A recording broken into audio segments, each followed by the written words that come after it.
treatments, which she described as brutal, but they were effective. She got the all clear late last year and was able to return to the stage. And I'm so pleased to say that Samantha is with me now. How are you? I'm good, thank you. All clear is a kind of strange term. I know. Us in the cancer community, I suppose we understand that for now it's great, but you live with the kind of the what-if syndrome. So, yeah, it hangs over you, doesn't it? Absolutely, but it's been an amazing journey, and it's actually opened a lot of doors and a lot of interesting things for me to talk about, which is why I'm here. The last time we spoke, you were in your dressing room for The Lion, the Witch and the Wardrobe. I think maybe you were in previews. So I guess at that point you knew, but obviously you weren't saying anything.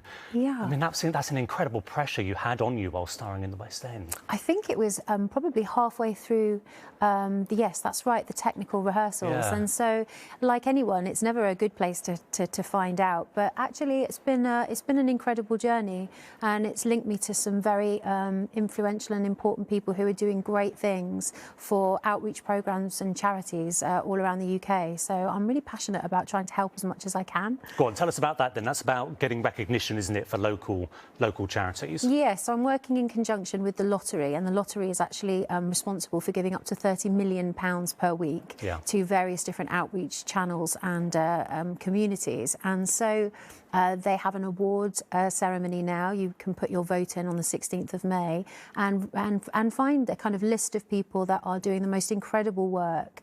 Up to 30% of people are now using outreach programmes and charities. 7% of those are saying heavily so, much more since the pandemic, much more since the cost of living crisis has gone up. And so I feel very passionately about kind of supporting these. And I voted for one fantastic charity called Yes to Life, who I'm a patron of, who are just helping people with diagnosis of cancer, treatments, and not just prescriptive medicine, but also holistic therapies and the psychological effects of being given a diagnosis. Let me just show the award, because I know you're keen to show it off. It's very heavy.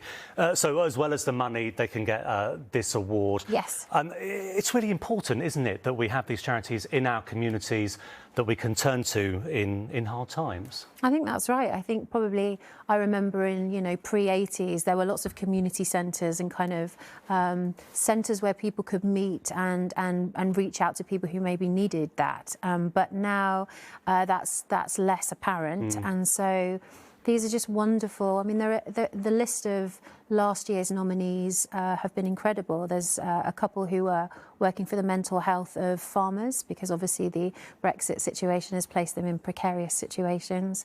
There's residents of tower blocks encouraged to grow their own food. And obviously Yes to Life for me was just kind of vital platform with information. You've been very open about the struggles in your life with your dad, with mental health struggles as well.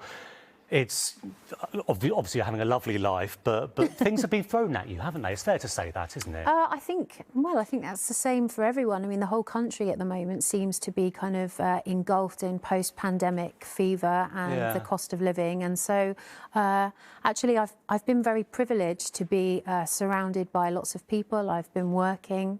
I think there are quite a lot of people that are struggling at the moment, and there is this strange feeling that post-pandemic we should suddenly be, kind of cured and excited about the future. But it's almost, it's more confusing in a way, I think, for people post-pandemic, because it's like you've seen something that you can't unsee. Yeah.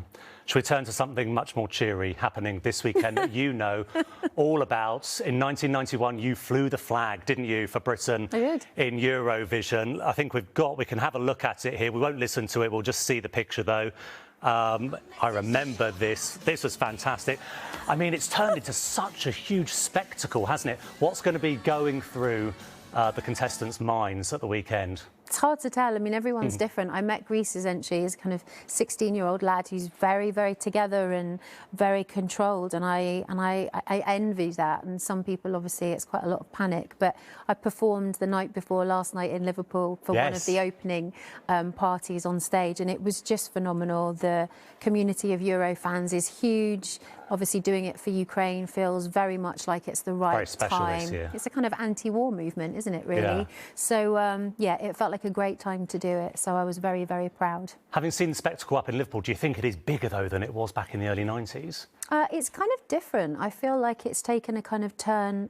People seem to be a kind of affection for it now, less tongue in cheek and more a kind of genuine passion. Yeah. I think people are seeking a sense of community at the moment, and post Brexit, it's quite nice to be back in with some of the countries that we've removed ourselves from. Yeah, we all want to belong, don't we? We definitely Whichever do. way that happens. Yeah. I hope you're having a wonderful Eurovision party at the weekend. Thank Samantha, you. it's lovely to see you in here, just smiling and looking so happy. Thank you very much. Thanks very much. Right, let's have a look at the weather now. Here's Philippa Drew with the forecast. ITV London weekday weather. The sponsor